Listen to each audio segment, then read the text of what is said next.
Click Start Company Onboarding on company level. Based on your answers to the listed questions, the templates will be applied accordingly. Next step, upload the relevant documents to ensure the company settings will match the information they contain.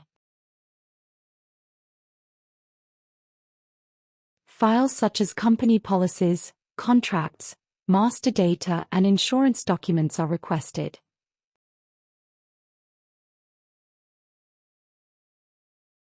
If a file isn't available yet, it can be submitted later. Here, it is the logo used for the payslip that will be added later. Our files are stored under company level under Documents.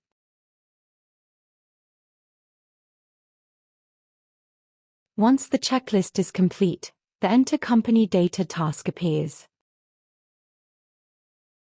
Now, we can start completing the company profile using a step-by-step flow. We enter the company master details and settings.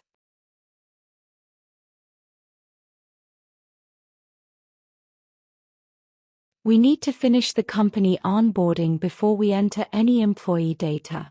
Otherwise, fields that depend on company settings won't be available. For example, work locations won't show up when adding a new employee if they haven't been set up at the company level.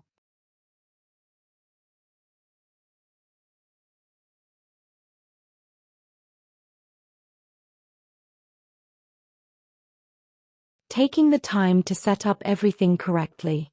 Social Security compensation funds, the insurances including the ELM profile, the pension fund, and the withholding tax offices.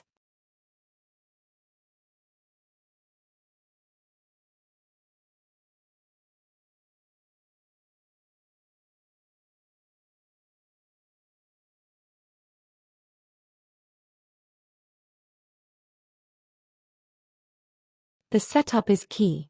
By doing this upfront, payroll runs and declarations will flow smoothly.